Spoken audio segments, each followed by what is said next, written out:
I'm going to meth and pot houses and surveying the damage. These are houses where methamphetamines and pot are harvested and produced in makeshift labs.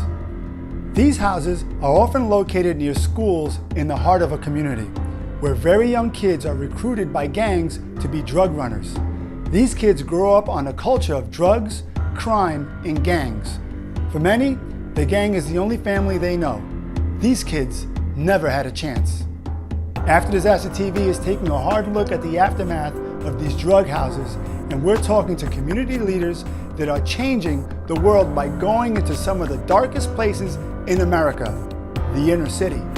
We'll meet Pastor Kevin Brown, a former narcotic investigator turned inner city crusader. And we're talking with Dr. Philip Aguilar, the colorful and dynamic leader of the international ministry Set Free. Later in the show, After Disaster TV is going to make you smile when we catch up with an ADTV success story at Costa de Casa in Southern California and see how things turned out after an epic sprinkler incident. I'm Jeff Ruiz. Disasters are my business. From the East Coast to the West Coast, when disasters strike, I'm there, boots on the ground, with over 15 years experience fighting for your recovery. When the first responders leave, my After Disaster team of experts is on the job, helping you navigate through the aftermath. The ADTV team of experts maximize your insurance settlement and expedites the recovery process. I've seen it all, the good, the bad, and the really ugly in insurance settlements and recoveries. But you're not alone. Our team brings you through your disaster to your optimal restoration with no out-of-pocket cost to you. After 911, the next call is After Disaster TV. That's why I'm in your corner. After Disaster cares.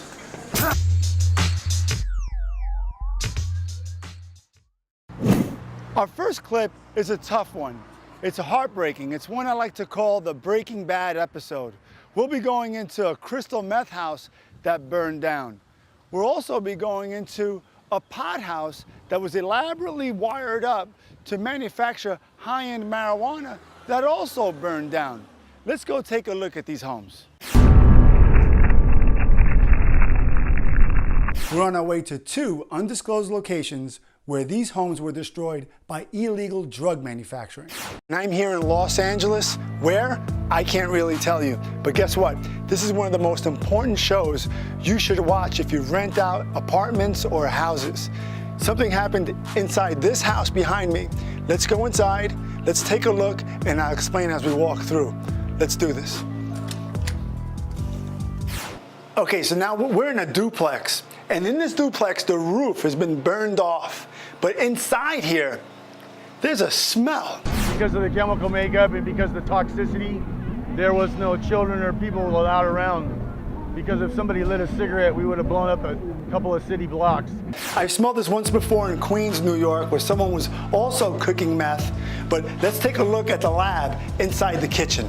And in here, you'll take a look at different bottles and funnels, mugs, lots of tinfoil and hoses and goggles. Most places that manufacture meth, they don't last more than a month or 6 to 8 weeks. They go in and they produce as much drugs as they can, and then they strip the house and they take everything they can, and we take ammonia and bleach and we scrub the house down so we remove all the fingerprints you can. In this dwelling, you had someone cooking crystal meth. Up in smoke, the fire goes up, extends into the attic. It whips around in the attic, burning off the roof of this house.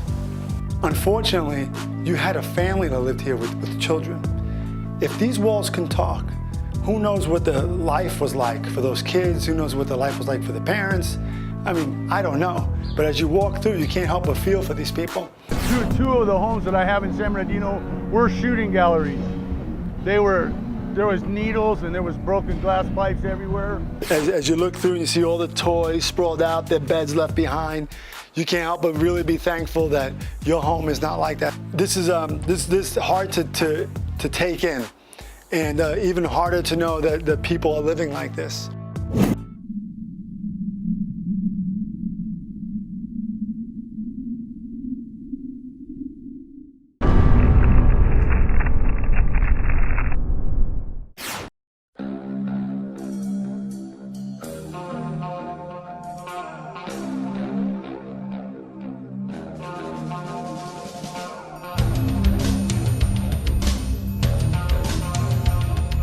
Hi, it's Jeff with ADTV, and I'm here with Dr. Phil Aguilar with the ministry Set Free.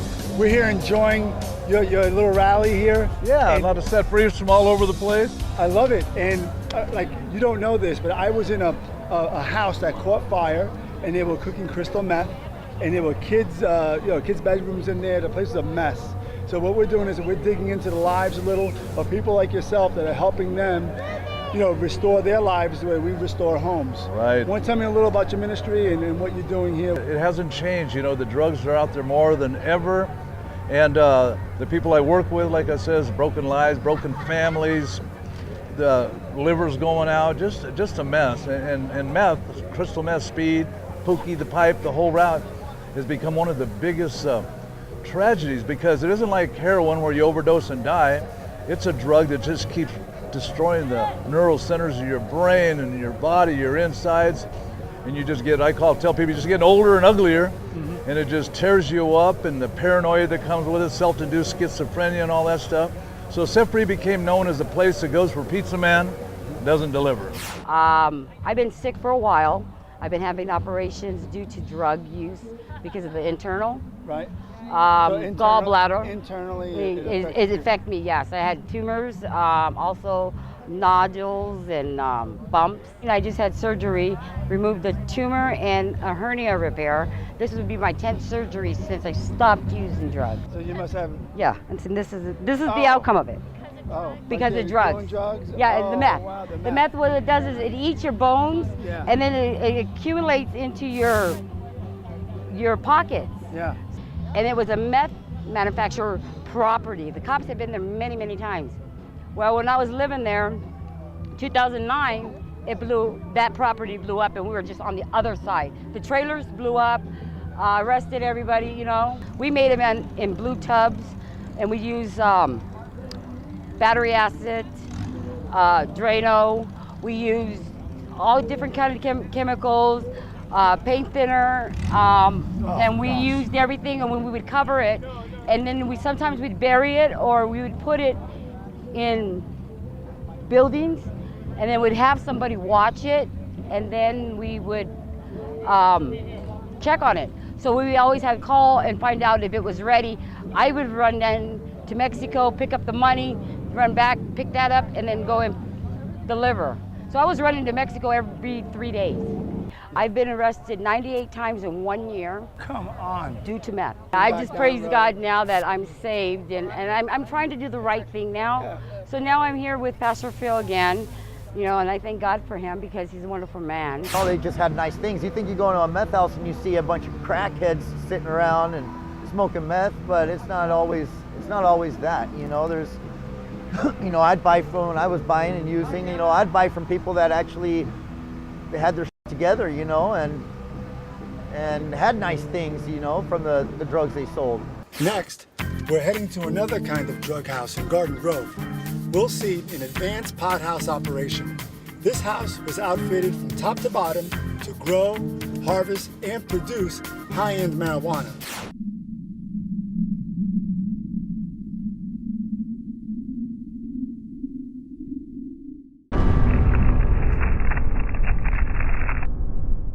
We have a rare interview with a drug manufacturer that agreed to be on our show as long as we don't reveal his identity.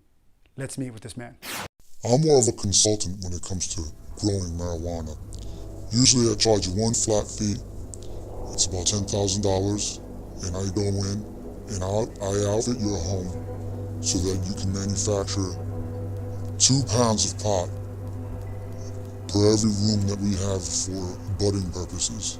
All right, this is where the marijuana was being grown. Let's take a look. With these rooms, they put the Mylar up so it can just reflect the light onto what they're growing. You have these tables here, they don't use dirt really to grow. It's like an insulation. Here you have a piece of it, these little mini blocks, and they start off the seedlings in this, usually in a different room, and then they transfer the seedlings into these rooms. We go in and we set up growing tables. I use flood systems where tables flood with the nutrients for the plants.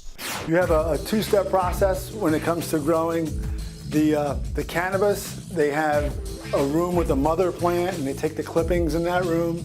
I bring them the actual mother plant. You need one plant that you'll take your clippings from. I'll provide that type of plant to them, and then I'll show them how to make seedlings. I'll show them how to grow roots. And then when they're ready for the flower, when they want to flower it, they'll change the light cycle to, let's say, replicate 12 hours a day. And that'll get the plant to start to produce the flower, which is what people smoke. The turnaround is usually about 8 weeks. 8 weeks to produce like 2 pounds of pot. We have a security camera inside the home. It's very odd, along with all types of motion sensors on the doors. You know, there were pit bulls in the yard. It looks like another room over here. Look, it was broken in by the fire department. And when you walk in, you could see more flood tables, more tables here. These are not twin beds. This was filled with the wacky tobacco. Not too long ago, this was filled. So this was about 2 weeks ago. We still had the plants here. And one of the benefits of using a guy like myself, I've been around. People know me, I have a good history, I have a good product. And if they even have trouble selling the product, I can help them get that product to market. Here you have a pump. This pump was taking the water out of this drum and flooding this table. What you see here, look, this is going through the exterior of the home. The wiring is going through the exterior. They're taking the water straight from the outside, and what do? Just drill a hole and just patch it with some caulking, and they have their business. And unfortunately, the person who's renting this out to someone, they think they're just renting it out to someone who wants to live here. And the hardest thing is tricking the landlord in both cases. You know, you want an absentee landlord, you want a property manager that is known for not coming by, you want a quiet, secluded neighborhood. These are things that we look for. People would go in and set up a businessman who looked legit, who actually had a lot of money, drove a Mercedes-Benz, would go and rent the home. So what do you do, landlord, to avoid this from happening? One of the provisions that you can do is when you write your tenant agreement, the lease, stipulate that you'll be stopping by every 30 days. Most people don't want you stopping by while they're cooking drugs, right? Number two is enforcing a tenant policy on them. They must buy a tenant policy.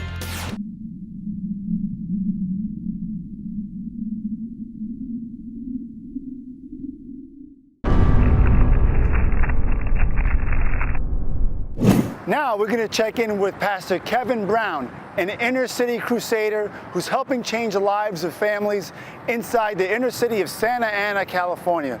Let's go meet him. He's head of the ministry called Lives Worth Saving. How long have you been at this in general? In Santa Ana? Yeah. About 4 years. Is that in the alley? So we have a lot of drug dealing right here, just really? To the left. And so they come up and down here. This is the last. Big guy in screaming tires. Yeah. I'm trying to see if there's going to be a drive-by after just trying to get out of here. This is not acceptable. And work with the community, let them know this is your community. If it's not acceptable to you, it'll become not acceptable to other people as well. But if you keep allowing it to happen, that's going to keep happening. So we teach them how to stand up. We teach them how to break through the barriers of fear, and we teach a lot about terrorism, because this is terrorism. 1/3 of all police calls for the whole city took place right here on the street.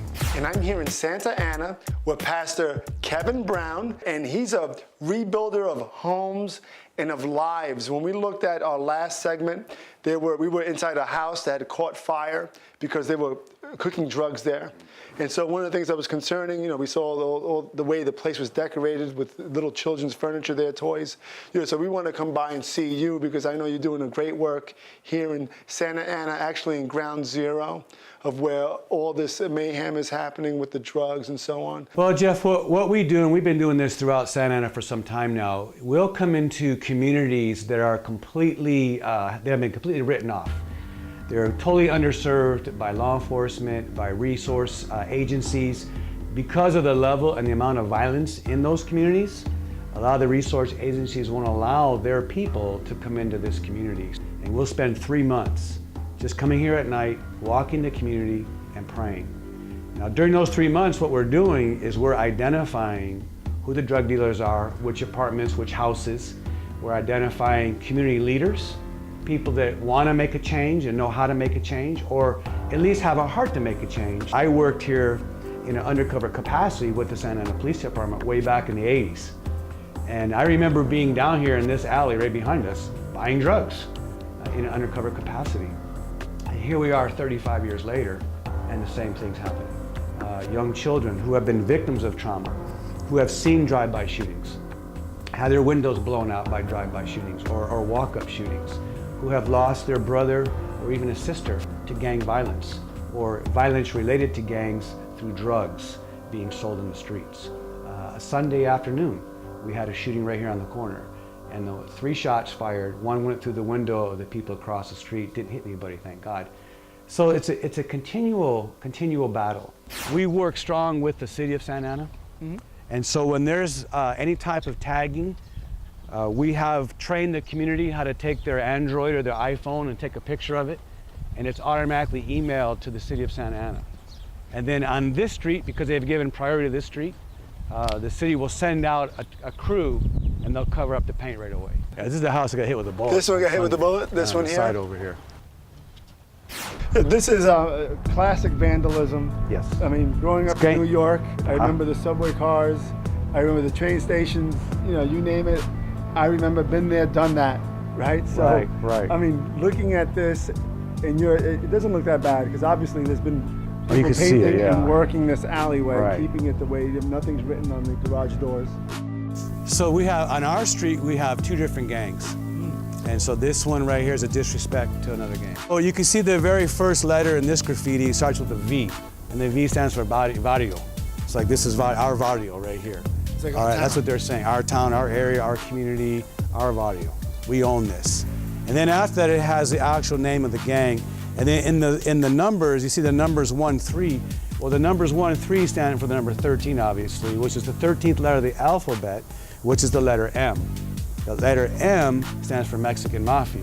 Mexican Mafia controls all Southern California gangs, Hispanic gangs in Southern California. So from Bakersfield south, every Hispanic gang has to pay a tax to the Mexican Mafia. So when they put up a tag, when they put up their graffiti, they have to have the numbers 1, 3 in there. Or sometimes you see X33 or X11, and that stands for 13, which is letter M, which is the Mexican Mafia.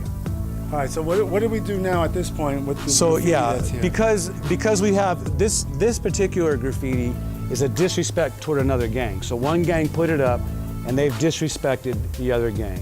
So, and then the guy who put it up, put his name up, his tag, his name, and then below that he's saying, what they can do to themselves.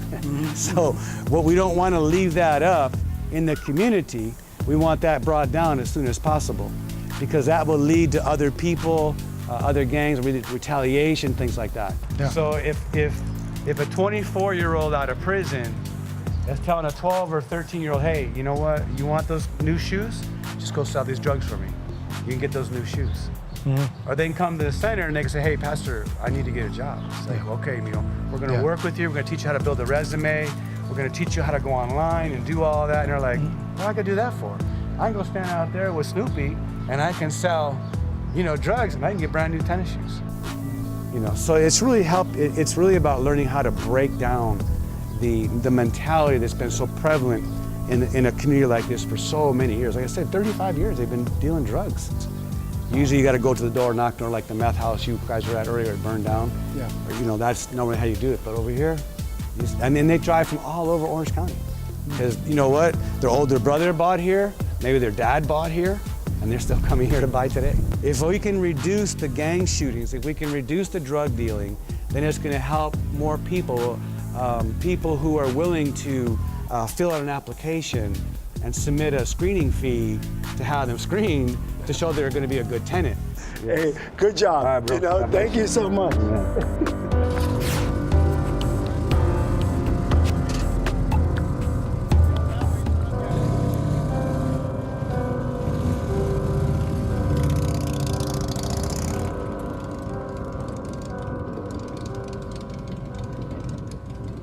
It's unfortunate what you see in the inner city. But you get the little children that get sucked into the drug game.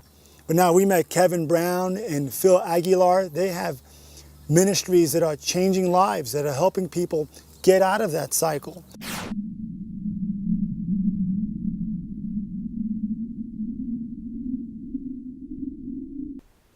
Here's an update. In the previous show, we met Kathy, who lives in Costa de Casa in Southern California. In her home, the sprinkler system went haywire, flooding the lower level of her home. Let's go back and see what Kathy's up to. So disruptive, and everything you do, the way you conduct your entire life is different. And I can't wait to just get back to some sense of normalcy. Hi, Jeff. I'm up painting in my studio. Come on in. I can't wait for you to see the house. Hi, Kathy. Hey, Jeff. How are you? Good to see you. Hi. What are you working on? Just putting the finishing touches on this piece. Beautiful. So I should finish the house. Well, So I'm back at it. they're both works in progress, and it looks like we're finished on both of them. Let's go downstairs and take a look. All right.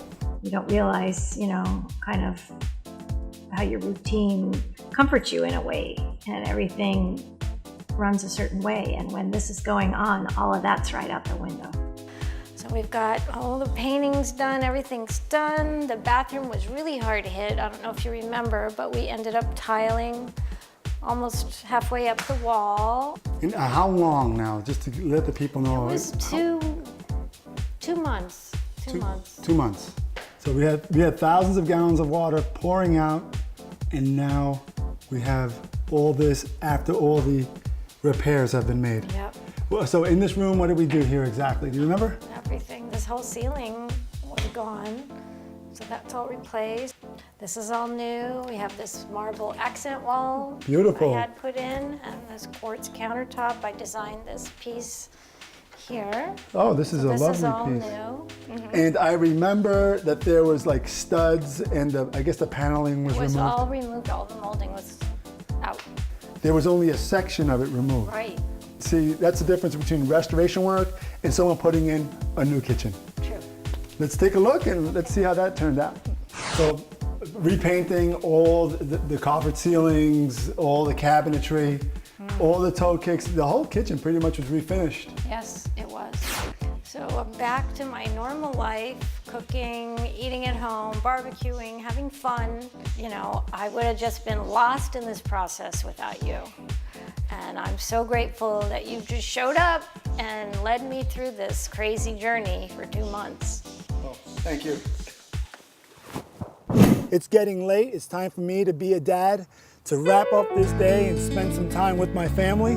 So, off to the real work, actually, fatherhood. Watch next week as we continue rebuilding the lives and homes of disaster survivors.